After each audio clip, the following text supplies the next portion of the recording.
Professor Mohammad Yunus সাহেব কি কি সংস্কার করছে। তিনি কিন্তু অনেক সংস্কারের কথা বলেছে, কি কি সংস্কার করছে সেটা আজকের ভিডিওতে আমি আপনাদেরকে দেখাবো। তো সংস্কার আসলে কি? সংস্কার হচ্ছে কোনো কিছুকে রিপেয়ার করা। তিনি কি কোনো কিছুকে রিপেয়ার করতেছে বা সংস্কার করতেছে? মোটেও না। ওনার সংস্কার হচ্ছে উনি হচ্ছে আওয়ামী লীগকে নিষিদ্ধ করবে, শেখ হাসিনাকে নিষিদ্ধ করবে, তাকে দেশে এনে আপনার হচ্ছে ফাঁসিতে ঝুলাবে। তিনি যদি এটা করতে পারে তাহলে তাকে আমার পক্ষ থেকে অনেক অনেক শুভেচ্ছা জানাই, অনেক অনেক অভিনন্দন জানাই যদি তিনি এটা করতে পারেন। কিন্তু তিনি এটা করতে পারবেন না, তিনি যত চেষ্টা করুক এটা করতে পারবে না। আর উনি যে সংস্কারের কথা বলতেছে ওই সংস্কারে মোটেও বাংলাদেশের উন্নতির কোনো কথা নাই। ওনার এই সংস্কারের মধ্যে বাংলাদেশের কোনো লাভ নাই, 2 পয়সারও লাভ নাই। কারণ দেখেন উনি সংস্কারের কথা বলছে, কথা বইলা এই প্রবাসীরা যারা হচ্ছে আগে সৌদি আরব যাইতে পারতো, তারপর হচ্ছে মিডল ইস্টের কান্ট্রি গুলোতে যাইতে পারতো, ইউরোপে যাইতে পারতো, মালয়েশিয়াতে যাইতে পারতো, এখন আস্তে আস্তে কিন্তু এই দেশের ভিসাগুলা বন্ধ হয়ে যাইতেছে। তাহলে উনি কি সংস্কার করতেছে? তারপরে বাংলাদেশে বিদেশিরা যে বিনিয়োগ করতো এই বিনিয়োগ কিন্তু আস্তে আস্তে কমে আসতেছে। তাহলে উনি কি সংস্কার করতেছে? এরপরে উনি চট্টগ্রাম বন্দরকে বিদেশিদের হাতে তুলে দিতেছে, যদিও মানে পুরো বন্দর তুলে দিতেছে না, মানে আংশিক কিছু অংশ, মানে 2-1টা টার্মিনাল হচ্ছে বিদেশিদের হাতে তুলে দিতেছে। তো পিনাকি ভট্টাচার্য সহ আরো অনেকে বলতেছে আপনার টার্মিনাল দেওয়া আর হচ্ছে বন্দর দেওয়া অনেকে এক না। তো যদিও ঘুরায় ফিরে দুইটা একই বিষয়, তারপরেও তারা মানে অনেক লজিক দেখাইতেছে। এরপরে হচ্ছে উনি বলছিল যে রোহিঙ্গা সংকট উনি দূর করবে, তারপর হচ্ছে আগামী ঈদ আসার আগেই উনি হচ্ছে রোহিঙ্গাদেরকে তাদের নিজস্ব ভূমিতে নিজস্ব বাড়িতে পাঠানোর ব্যবস্থা করবে, তারা আগামী ঈদে তাদের নিজস্ব এলাকায় গিয়ে ঈদ করতে পারবে। কিন্তু সেটা মোটেও সম্ভব হয়নি, আরো উল্টা 1 থেকে 1.5 লাখের মতো রোহিঙ্গা বাংলাদেশে নতুন করে আসছে, বাংলাদেশে নতুন করে রোহিঙ্গা সংকট তৈরি হয়েছে। এরপরে উনি আরো অনেকগুলা কথাই বলছে, কিন্তু একটা কথা উনি রাখতে পারে নাই, কারণ রাখা সম্ভবই না। উনি বলছে যে এবার উনি যে বাজেট দিবে এই বাজেটে উনি গরিবদেরকে প্রাধান্য দেবে, কিন্তু সেটা দেওয়া হয় নাই।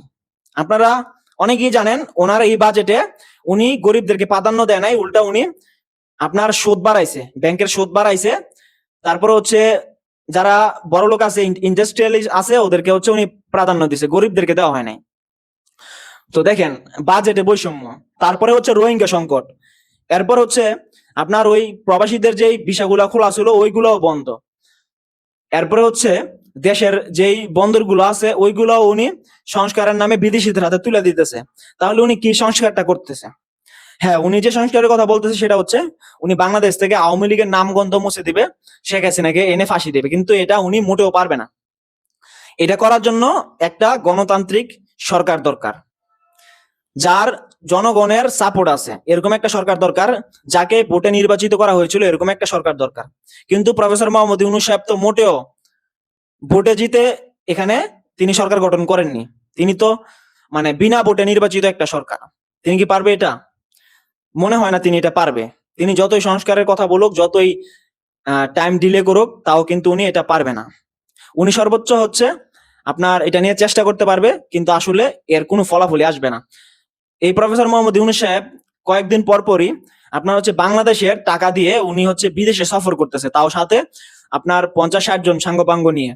এই সফরের কোনো দরকার ছিল? উনি এই সফরের মাধ্যমে কি নিয়ে আসতেছে দেশের মধ্যে বলেন তো? এই প্রফেসর মোহাম্মদ ইউনূস সাহেব যে লন্ডনে গিয়ে তারেক রহমানের সাথে বৈঠক করছে, এই বৈঠকে বাংলাদেশের মানুষের কোনো লাভ আছে? এই বৈঠকে উনি 10 কোটি টাকার মতো খরচ করছে। কোথাও কোথাও বলা হচ্ছে যে তার থেকেও বেশি টাকা খরচ করা হচ্ছে, কিন্তু এই বৈঠক গুলাতে বাংলাদেশের কি 2 পয়সারও কোনো লাভ আছে? 1 পয়সারও লাভ নাই। এই প্রফেসর মোহাম্মদ ইউনূস সাহেব উনি হচ্ছে যত বাউতাবাজি আছে এগুলা উনি বর্তমানে করতেছে। প্রফেসর মোহাম্মদ ইউনূস সাহেব উনি হচ্ছে ওনার যে কোম্পানি আছে গ্রামীণ কোম্পানি, এই কোম্পানির ট্যাক্স আছে, উনি ওই ট্যাক্সকে মাফ করে দিছে। এগুলা কি একজন সরকার করতে পারে? নিজের কোম্পানির ট্যাক্স মাফ করে দিতে পারে? এগুলা কিন্তু জঘন্য অপরাধ। বাংলাদেশের একজন কন্টেন্ট ক্রিয়েটর, তার নাম হচ্ছে এস এ সাব্বির। উনি হচ্ছে বর্তমান সরকারের যে বিতর্কিত ঘটনাগুলো আছে এগুলা নিয়ে হচ্ছে উনি সমালোচনা করতো। ওনার একটা ইউটিউব চ্যানেল ছিল এস এ সাব্বির, ওই চ্যানেলটার মধ্যে। এই কারণে এই এস এ সাব্বিরকে এই সরকার হচ্ছে গুম করে দিছে। এখনো অবধি এই এস এ সাব্বির ভাইয়ের কোনো সন্ধান বা তথ্য পাওয়া যাচ্ছে না। এই সরকারের কাছে রিকোয়েস্ট করব এস এ সাব্বির ভাইকে দ্রুত মুক্তি দিন। কারণ এস এ সাব্বির ভাই সে বাংলাদেশের একজন নাগরিক, সে তার মত অবশ্যই প্রকাশ করতে পারে। তার মতকে দমন করা এটা মোটেও ঠিক না।